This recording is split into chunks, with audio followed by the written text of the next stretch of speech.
Students, आज का हमारा टॉपिक होगा क्वांटम नंबर्स पर। क्वांटम नंबर्स को समझने के लिए पहले हमें समझना होगा कि कोई एटम होगा, उस एटम में क्या होगा। एटम में होती है सेल, सेल में होता है सब सेल, और सब सेल में होते हैं ऑर्बिटल, ऑर्बिटल में होते हैं इलेक्ट्रॉन। ये जानकारी हमें पता होनी चाहिए कि किसी भी एटम में सेल होगी, उसमें सब सेल होगी, और सब सेल के अंदर ऑर्बिटल होंगे और उसके अंदर इलेक्ट्रॉन होंगे। जैसे मैं यहाँ बात करूँ थर्ड सेल की, है ना। एटम तो कोई सा भी हो ही सकता है ना। मैं यहाँ बात कर रहा हूँ थर्ड सेल की। थर्ड सेल तो हमें पता है कि 3s होता है, 3p भी होता है और 3d होता है। क्या 3f होता है? नहीं। तो आपको पता होना चाहिए कि हम जो सेल है, इसमें टोटल सेल कितनी है। तीसरी सेल की हम बात कर रहे हैं, तो यहाँ पर जो सेल है हमारे पास, उसको तो हम मान सकते हैं कितना, थर्ड। अब इसमें सब सेल कितनी है, तो यहाँ पर हम देखें तो सब सेल जो है वो है यहाँ पर 1, 2 और 3। ये पूरा एक सब सेल है, ये दूसरा सब सेल है और ये तीसरा सब सेल है। तो सब सेल भी यहाँ पर कितनी है, 3 है। उसके बाद सब सेल के अंदर क्या होते हैं, ऑर्बिटल होते हैं। अब ऑर्बिटल की हम बात करें यहाँ पर, तो ऑर्बिटल कितने हमारे पास यहाँ पर, एस में हम एक ही ऑर्बिटल बनाते हैं, पता आपको। पी में हम 3 ऑर्बिटल बनाते हैं, और डी में हम कितने ऑर्बिटल से बताते हैं, 5। ये आपको पता होगा। तो टोटल यहाँ पर 5 और 3 8 और 1 9। तो ऑर्बिटल यहाँ पर 9 है। और इलेक्ट्रॉन की हम बात करें तो इसमें इलेक्ट्रॉन, एक ऑर्बिटल में 2 इलेक्ट्रॉन होते हैं, पता ही आपको। तो यहाँ पर कितने इलेक्ट्रॉन्स आएंगे टोटल, यहाँ पर इलेक्ट्रॉन्स आ जाएंगे 18,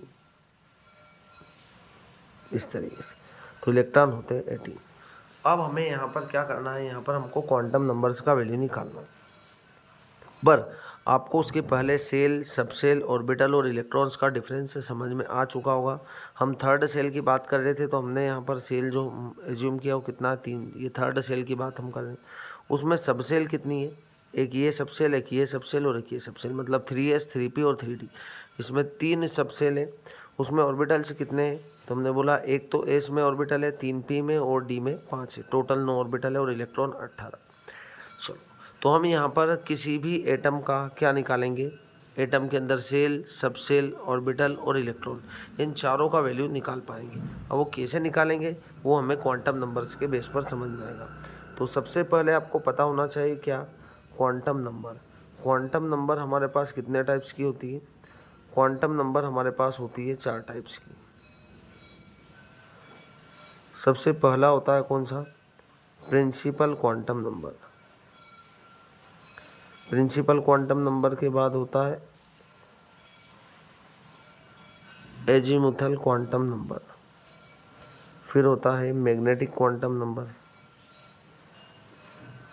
और फिर होता है स्पिन क्वांटम नंबर।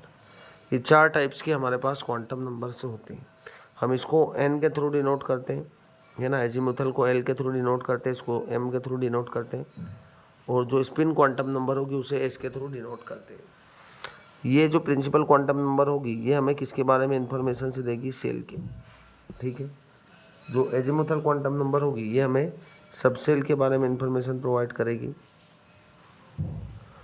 और जो मैग्नेटिक होगी वो हमें ऑर्बिटल के बारे में इंफॉर्मेशन प्रोवाइड करेगी, और जो स्पिन क्वांटम नंबर है वो हमें इलेक्ट्रॉन के बारे में इंफॉर्मेशन प्रोवाइड करेगी।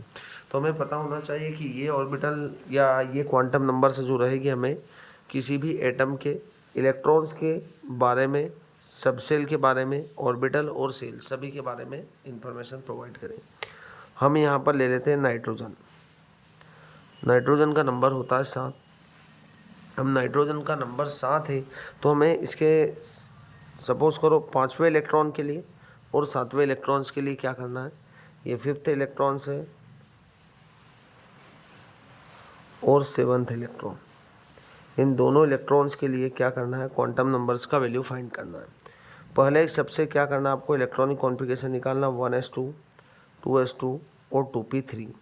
इसका यहाँ तक 2 और 2 4 है ना। अब मैं ये जो p है, इस p में आपको पता है 3 ऑर्बिटल होते हैं। इसमें कितने इलेक्ट्रॉन है, 1 2 3।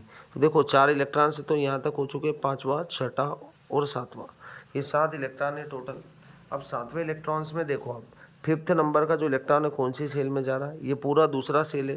तो इसका जो n का वैल्यू जो होगा, है ना, प्रिंसिपल क्वांटम नंबर का वैल्यू जो होगा वो कितना होगा, 2 होगा।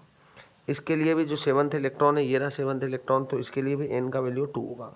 हमने n का वैल्यू 2 क्यों रखा है, क्योंकि मैं फिर से आपको बता दूं, ये पहला सेल है और ये दूसरा सेल है। इसका 5वां इलेक्ट्रॉन्स भी और 7वां इलेक्ट्रॉन्स दोनों ही दूसरे नंबर की सेल में इंटर कर रहे हैं, और n जो रहेगा वो हमें सेल के बारे में इंफॉर्मेशन प्रोवाइड करेगा। चलो दूसरा l पर आ जाते हैं। अब l की हम बात करते हैं दोनों के लिए।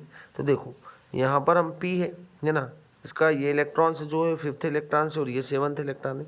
तो आपको एक चीज़ याद रखना है यहाँ पर कि जो s होगा, s p d और f 0 1 2 3 है ना। तो आपको ये चीज़ याद रखना है कि s जो रहेगा उसके लिए वैल्यू 0 रहेगा, p के लिए 1 रहेगा। अब देखो यहाँ पर p में ही जा रहे इलेक्ट्रॉन्स, 5वां इलेक्ट्रॉन्स और 7वां इलेक्ट्रॉन्स दोनों p में जा रहा है, और p के लिए दोनों का वैल्यू कितना होगा, 1 होगा, है ना। ये l के वैल्यू होते हैं, तो l का वैल्यू दोनों के लिए कितना होगा, 1 होगा। ये सब सेल की बात हमने कर ली यहाँ पर, ठीक है। उसके बाद आ जाता है मैग्नेटिक क्वांटम नंबर। अब हम बात करते हैं ऑर्बिटल की। ऑर्बिटल की हम बात करें तो यहाँ पर इसके लिए आपको लिखना -1 0 और +1, ठीक है।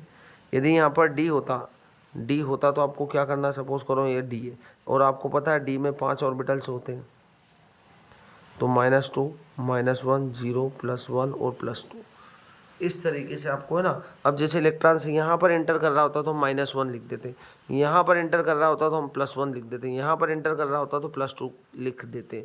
बट अभी इलेक्ट्रॉन्स कहाँ पर जा रहा है, देखो यहाँ पर जा रहा है, तो आपको इसके लिए लिखना है कितना, m का वैल्यू -1, और लास्ट जो 7th इलेक्ट्रॉन्स है आपका वो यहाँ पर एंटर कर रहा है, तो यहाँ पर m का वैल्यू होगा +1। क्लियर है बात हमें, इस तरीके से।